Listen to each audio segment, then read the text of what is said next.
Bueno, es un resumen de la auxiliatura de hoy.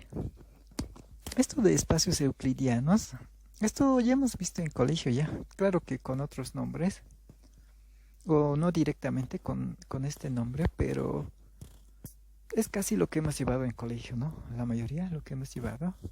Eh, en colegio que hemos llevado vectores en el plano y también hemos debido llevar vectores en el espacio, ¿no? Lo que es ahora conocemos como R2 y R3.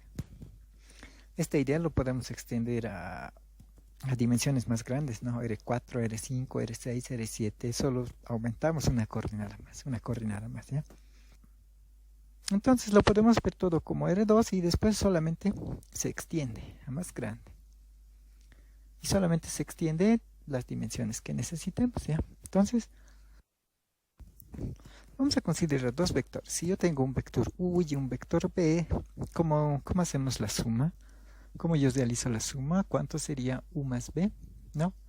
Y esta parte es la más clásica que conocemos, ¿no? En colegio muchos hemos debido hacer. Sumamos primera coordenada con primera coordenada, segunda coordenada. Básicamente es la suma usual, ¿no? U más B sería 2 más 5, 7, 0 más 4, 4, ¿no? Si es que tuviéramos aquí más coordenadas, entonces solamente vamos a hacer más, ¿no? Si tuviéramos aquí U de dimensión 4, B sería de dimensión 4, sumaríamos primera coordenada con primera coordenada, segunda coordenada. Si hay más coordenadas, entonces seguimos tercera coordenada, cuarta coordenada, y así, ¿no? Una cosa que hay que notar que se debe ver es que si sumamos dos vectores tienen que tener la misma dimensión, ¿no? Si no, no tendría sentido hacer la suma. Operaciones de este tipo son fáciles de hacer. Puedo hacer U menos B, U más B, o la multiplicación por un escalar también. En espacios euclidianos es la clásica que conocemos. No varía nada. Si yo multiplico 3 por U, sería 3 por, aquí reemplazo el vector U, que es 2, 0. Solo multiplico elemento a elemento. 3 por 2, 6. 3 por 0, 0. ¿No? La multiplicación clásica. Bueno, tenemos un ejercicio aquí. Son dos vectores, ¿no? El vector U1 es menos 1, 3 y el vector U2 es 2, 0. Y lo que nos piden es encontrar los escalares C1 y C2 tales que C1 por el vector 1 más C2 por el vector U2 tiene que ser igual a este vector, menos 1, 2. ¿Ya? No sé si han notado en la práctica el ejercicio número 2. Hay un ejercicio parecido a este, ¿no? Pero es de dimensión 4, ¿no? La forma de resolver es la misma. Pero a lo que me quería referir es que en la práctica, en el C1 está escrito solamente el C1, luego sigue más C2 por U2, ¿ya? Esa partecita lo tienen que arreglar, tienen que ponerle el vector U1, ¿ya? En esa parte siempre va escalar por un vector, y es igual a un vector. La forma de resolver es, yo voy a reemplazar en aquí los valores que tengo de U.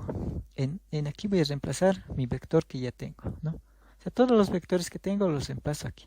Y de esa forma voy a tener C1 por menos 1, 3, más C2 por U2 vale 2, 0. Y la igualdad lo mantengo, va a ser menos 1, 2. Ahora este C1 pasa a multiplicar a todo lo que está adentro, ¿no? Menos C1, aquí va a ser 3C1 más 2C2, C2 por 0 es 0. Esto se mantiene todavía. Ahora aquí tengo suma de vectores, suma clásica. Primer componente más primer componente, segundo componente más segundo componente y así. Aquí va a ser menos C1 más 2C2, coma, para el siguiente componente va a ser 3C1 más 0, ¿no? Como es 0, entonces ya no lo anoto. Igual a menos 1, 2. Ya. Una vez que tengo este vector es igual que este vector, entonces igual primer componente, segundo componente. Y me formo un sistema de ecuaciones. ¿Ya? Ya, ese sistema de ecuaciones lo voy a anotar aquí. Entonces mis ecuaciones van a ser menos C1 más 2C2 igual a menos 1.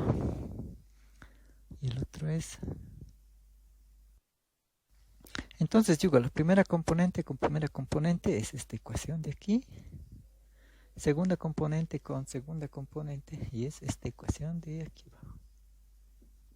Lo que se hace es multiplicamos los escalares por los vectores, sumamos e igualamos, ¿no? Y por cada igualdad, por cada coordenada de vector voy a tener una ecuación. Y todo es solo uno en un sistema de ecuaciones. Y ahora solamente tengo que resolver este sistema de ecuaciones, ¿no? Ya hemos visto varios métodos. Gauss, Gauss-Jordan. En este caso por Gauss-Jordan sería lo ideal, pero también pueden hacer por Gauss, el que sea más fácil para ustedes, ¿no? Y de aquí yo voy a calcular los valores de C1 y C2, ¿no? Si este sistema se hace más grande, es más práctico usar Gauss o Gauss-Jordan, ¿no? Como este sistema es pequeñito, aquí se puede calcular directamente ya la solución, ¿no? C1 va a valer 2/3, este 3 que multiplica pasa a dividir, te va a valer 2/3. Ahora, ¿cómo calculo el siguiente? Han visto que he empezado por la ecuación de abajo y empiezo a resolver hacia arriba. Ya, C1 vale 2/3, reemplazo aquí, va a ser menos 2/3. Esto va a pasar aquí como más. Va a ser 2/3 menos 1, va a ser menos 1/3. Menos 1/3. Este 2 que está multiplicando va a pasar a dividir y va a ser menos 1/6. Y esas serían las soluciones. Y encuentro mis valores de C1 y de C2 que me están pidiendo. La norma, ¿no? Cuando estamos hablando en espacios euclidianos, y eso notaremos bien, estamos ahora hablando todo de espacios euclidianos. La norma en espacios euclidianos se refiere al tamaño del vector. O también lo podemos ver como la distancia desde el origen hasta el punto que denota el vector, ¿no? Por ejemplo, el vector 1, 1. La norma va a ser el tamaño de este vector. ¿Qué tamaño tiene esto? O también lo podemos ver como la distancia desde el origen hasta este punto que lo está connotando, ¿ya? Esa forma de ver esa se ve en colegio. En colegio se ve esa forma, ¿no? Ya. Pero nosotros lo vamos a ver para espacios euclidianos como el tamaño de este vector. Ya, en general, si tomamos un punto cualquiera, x, y del plano, la norma va a ser la raíz cuadrada de cada elemento al cuadrado. Este es mi vector b y lo denotamos así. La norma de b va a ser igual a la raíz cuadrada de cada elemento al cuadrado. En particular, para nuestro punto 1, 1, la norma de ese punto va a ser raíz cuadrada de 1 al cuadrado más 1 al cuadrado, y esto es raíz de 2. Entonces, este vector de coordenadas 1, 1 tiene la norma de 2. O sea, el tamaño de su vector es raíz de 2. Y ahora eso se extiende para dimensión n. Entonces, si mi vector tiene dimensión n,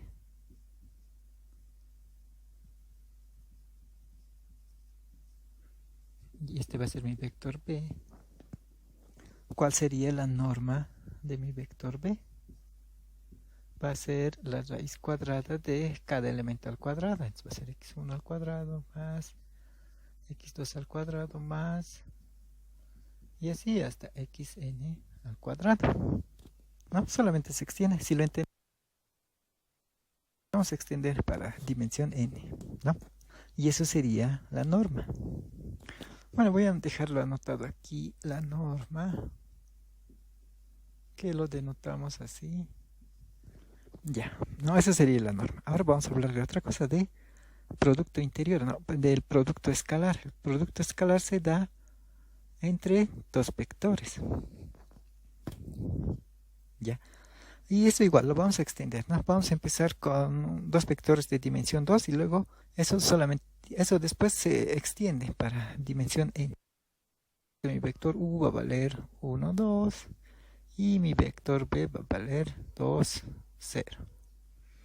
Entonces el producto interior solamente va a ser multiplicar los números según sus componentes. O sea, primera componente con primera componente más segunda componente por segunda componente.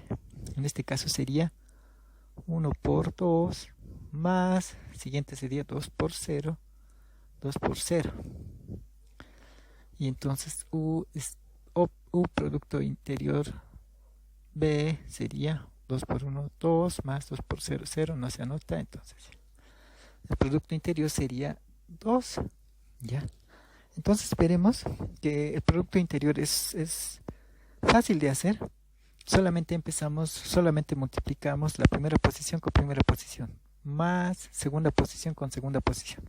Y de esa forma lo podemos extender a dimensión n. Si es que tuviéramos más elementos aquí, entonces solamente seguimos sumando. Tercera posición más tercera posición, cuarta posición más cuarta posición.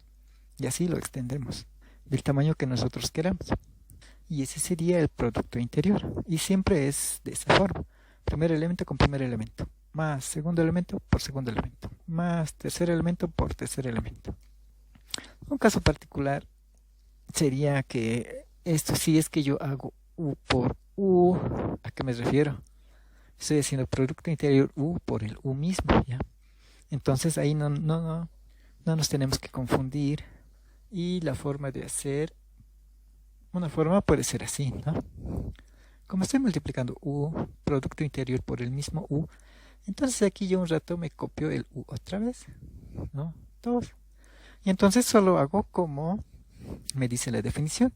Primer componente por primer componente. 1 por 1. Más segundo componente por segundo componente. 2 por 2. Y hago el producto normal. 1 por 1 va a ser 1, más 2 por 2, 4 y va a ser 5. Ya, entonces puedo hacer el producto interior del mismo número. Ya, entonces por un lado tengo la norma de un vector y también tengo el producto interior. Ya, ahora hay una relación entre estos dos. La relación es esta. El producto interior de un vector al cuadrado es igual al producto interior del vector sobre sí mismo. ¿Ya? Esa relación es muy importante y nos va a servir en lo futuro, ¿ya? Así que no nos tenemos que olvidar. ¿Ya? Bueno, entonces tenemos esta igualdad, ¿ya? Bueno, no lo voy a resolver totalmente, pero les voy a dar dos indicaciones. Una es esta, claro. Una es esta y otra es la propiedad distributiva del producto interior. Ya, eso lo voy a anotar aquí. Ya, entonces para hacer este ejercicio necesitamos estas dos cosas. Necesito esto y necesito esto. Esto es la propiedad distributiva del producto escalar. Del producto escalar o del producto interior. Ya, bueno, esto creo que lo voy a tener que usar para poder hacer, pero como ven es fácil de recordar, ¿no? Solamente se va a distribuir U escalar por B más W va a ser U escalar por B más U escalar por W, ¿ya? Es fácil de recordar, ¿ya? Y entonces, ¿cómo se procede? Bueno, como les digo, no lo voy a hacer. Algunas cositas les voy a decir, pero no lo voy a hacer, pero les aseguro que no es tan complicado. Aquí voy a usar esta propiedad, ¿no? Y aquí tengo el producto interior de este vector al cuadrado. ¿A qué va a ser igual? Va a ser igual a la norma al cuadrado de este vector. Va a ser igual al producto interno del vector sobre el mismo vector, ¿no? En este caso se va a volver esto. En este caso esto se va a volver así. Y ahora aquí usamos la propiedad distributiva del producto interior. Y lo puedo hacer así. Y lo he distribuido así. Ahora esto puedo hacer otra vez. Puedo distribuir de un lado y del otro, ¿no? Ya. Y entonces lo que he hecho aquí es he usado esta identidad. Ya. Aquí he usado la propiedad distributiva del producto interior. Aquí vuelvo a usar la propiedad distributiva del producto interior. Ya, ahora con este lado hay que hacer lo mismo y vamos a eliminar términos semejantes. Y después, para llegar aquí, para el último paso, vamos a volver a usar esto. Bueno, pero eso se los dejo como tarea. No es complicado, no es muy complicado. Bueno, yo sé que lo van a poder resolver. Ahora vamos a ver dos ejercicios más de espacios vectoriales. Tenemos un conjunto, ¿no? Donde sus elementos son puntos del plano, ¿ya? Tal que X y Y van a pertenecer a los reales. Y las operaciones, la suma va a ser la usual. Pero el producto por un escalar está definido así. Ya. ¿No? Entonces tenemos este conjunto que está formado por puntos del plano, ¿no? Y que sí van a ser reales, ¿no? puntos del plano. Y las dos operaciones que vienen con el conjunto son la suma de vectores usual, o sea, la que conocemos, pero el producto por una escalar hay que hacer de esta forma, ¿no? K por XY va a ser igual a 2KY y el otro elemento va a ser 2KY, ¿no? Esto se va a repetir, ¿no? Ya. Ahora, lo normalmente que se hace en espacios vectoriales es, empezamos desde el axioma 1, el axioma 2, axioma 3, vamos verificando si cumple, ¿no? Ya. Pero si es que nosotros vemos que o intuimos de que este espacio vectorial va a fallar en un punto, nos podemos ir directamente a evaluar ese punto, ¿ya? Para que no hagamos un trabajo en vano, ¿no? Como en el anterior video hemos hecho punto por punto y hemos llegado hasta el punto 8 y en el punto 8 el conjunto no podía cumplir el punto 8, ¿no? Y 7 puntos casi que hemos hecho para en vano, ¿no? Bueno, no hemos hecho para en vano porque hemos aprendido, pero cuando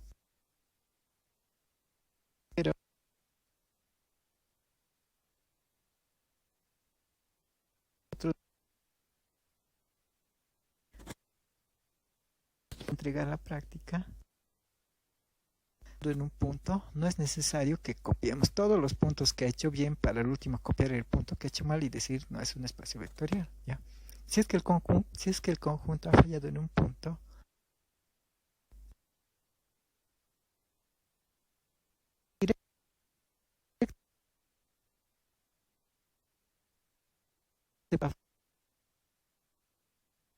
no es necesario, ¿no? La suma es usual. Nosotros intuimos de que sumas que llevan sumas, ¿no?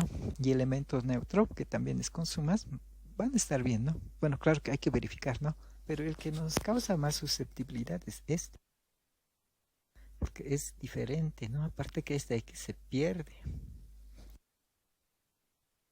¿no? Entonces empezamos por ahí, ¿no? Para no hacer un trabajo en vano, ¿no? Y en particular el punto que yo quiero revisar es el punto 10. O sea, el axioma 10, ¿no? El axioma 10 nos dice que el 1 de los números reales por el vector u me tiene que dar el mismo vector u, ¿no? Ya sabemos que este vector varía dependiendo de qué espacio vectorial estemos manejando, ¿no? En este caso estamos manejando el espacio vectorial de puntos en el plano x, y, ¿no? Entonces agarramos un punto de estos, ¿no? Un punto cualquiera, ¿no? X y son reales, un punto cualquiera. Entonces yo digo que mi u va a ser x, y. Y esto es lo que tengo que reemplazar en aquí.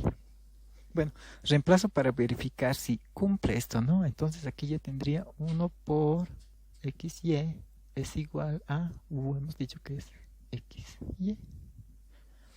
Ahora yo tengo que ver si esto va a cumplir, ¿no? Normalmente pensaría, bueno, 1 por x va a ser x, 1 por y se cumple. Pero estamos olvidando de que tenemos esta operación de que hay que respetar. Esta es la que hay que hacer. Bueno, entonces para verificar yo aquí multiplico según la definición que me han dado. ¿Cómo es la definición que me han dado? Esta K va a aparecer a ambos lados. Podemos decir, ¿no? Va a multiplicar a cada uno, claro. Pero la diferencia es que va a aparecer un 2 más. Va a aparecer un 2 más y esta y se va a repetir a ambos lados. Bueno, entonces multiplico así. Aquí entonces va a aparecer un 2. Luego viene el escalar K, que en este caso es 1. Y después la X de aquí desaparece y va a aparecer la Y aquí. Entonces aquí va a ser Y. Segunda componente, bueno, se repite, ¿no? Va a aparecer un 2, luego el escalar 1. Y esto tiene que ser igual a X, Y. Bueno, ¿esto qué me da? Bueno, esto me va a dar 2Y, 2Y. Tiene que ser igual a XY. Bueno, o debería ser igual, ¿no? Bueno, y ahora comparamos primer componente y ahí vemos que no es igual. El 2y no es igual a x, ¿no? Y 2y tampoco es igual a y, no iguala a nada, ¿no? Bueno, aunque es suficiente que uno desiguale para que no sean iguales, ¿no? Entonces, como no es igual, el punto 10 no cumple, no es necesario que haga los otros puntos. Directamente yo digo, este no es, ¿no? Entonces no es espacio vectorial, ¿no? Y lo que sí tengo que anotar es este punto 10. no cumple este punto ya, y los demás no es necesario evaluar, ¿no? Es suficiente que uno falle para que no sea espacio vectorial, ¿ya? Ya, aquí tengo otro ejemplo de espacios vectoriales. Me dice el conjunto de todos los puntos x, y con x mayor o igual que 0. ¿Ya? Y aquí me dice que las operaciones son las usuales, ¿ya? Entonces son las operaciones normales que conocemos, ¿no? De suma y de producto por un escalar, ¿no? Entonces un ratito yo me dibujo mi conjunto B va a ser igual a todos los puntos x, y, tal que, ¿no? Aquí hay una restricción. X tiene que ser mayor o igual que 0, ¿no? Si quiero también puedo poner x y y pertenecen a los reales. X y y pertenecen a los reales, ¿ya?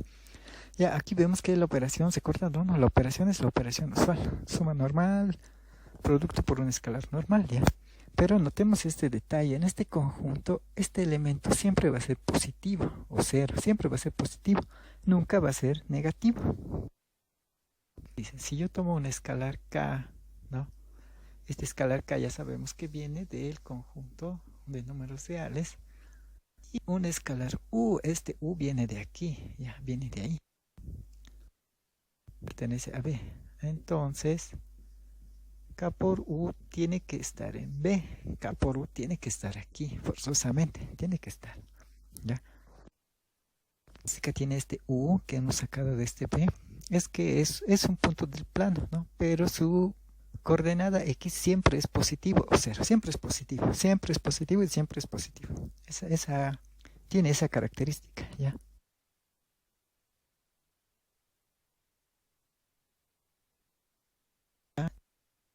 Cualquier real, el que yo quiera. Yo tomo el menos 1 o cualquier número negativo, ¿no? Pero para el ejemplo, ¿vale? Yo tomo el menos 1, ¿ya? Y entonces, si esto, para que esto cumpla, para cualquier real que yo ponga aquí, este producto tiene que estar en B, para cualquiera, no tiene que ser para unos cuantos o para la mayoría, o puede ser casi todos y faltar solo uno, pero por solamente ese uno, entonces esto no va a cumplir. En este caso vemos que si yo tomo un número negativo y vemos que es cualquier negativo, ¿no? En particular, pero yo tomo el menos 1 y multiplico por u que me va a dar. El u de este conjunto, mi u, ¿cómo va a ser? Mi u va a ser igual a xy, ¿no? Porque nos estamos moviendo ahorita en este espacio vectorial de puntos del plano. Por xy, y esto es igual a menos x menos y, la multiplicación usual escalar, ¿no? La multiplicación usual. Me ha quedado este vector y su primera coordenada es menos x. X es positivo. Ahora, si el x es positivo y le multiplico por menos 1, ¿qué se ha vuelto? Se ha vuelto un número negativo. Se ha vuelto un número negativo, ya no puede estar en B. Digamos que ya no le dejan entrar, porque en B solamente entran los que tienen la primera componente positiva. Pero al multiplicarla por menos 1, esa componente se ha vuelto negativa. Como se ha vuelto negativa, entonces aquí ya no le dejan entrar, ¿no? Le dicen, no, aquí todas las primeras componentes tienen que ser positivas. Como eres negativo, entonces ya no entras, entonces ya no está aquí. Y entonces ya no cumple el axioma 6. Y solamente es suficiente que no cumpla un axioma para que no sea espacio vectorial. Entonces decimos, es espacio vectorial. Y el ejercicio termina ahí. Como ven, no es necesario hacer los 10 axiomas. Bueno, eso cuando no es espacio vectorial, ¿no? Pues si es espacio vectorial, entonces, claro, hay que hacer los 10 axiomas.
los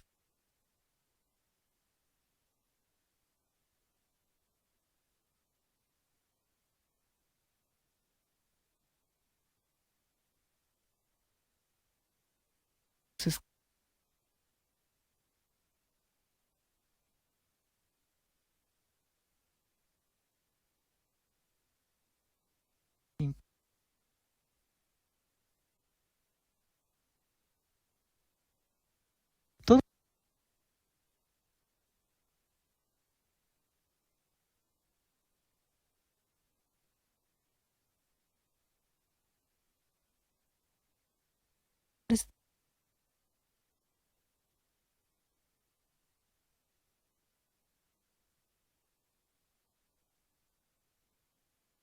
es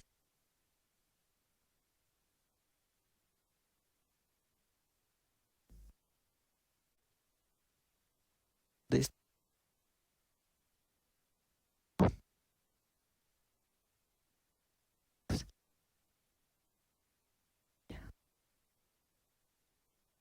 pues,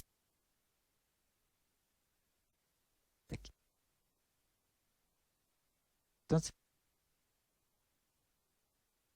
solo van a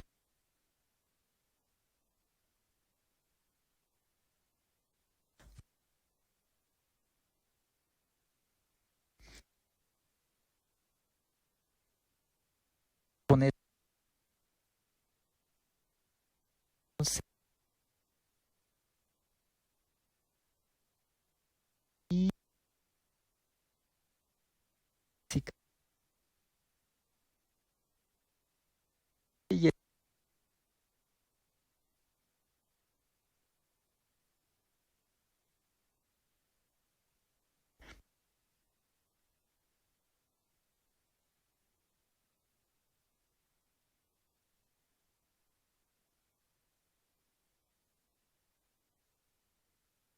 valor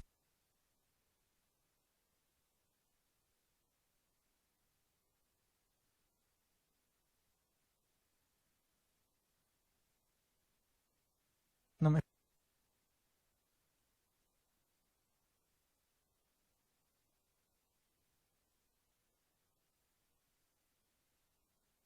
toca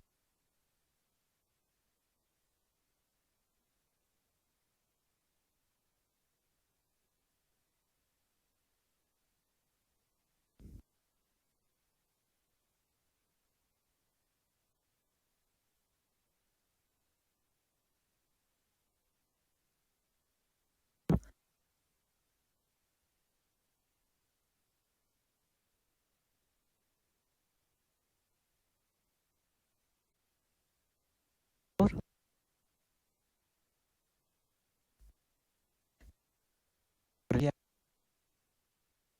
ser.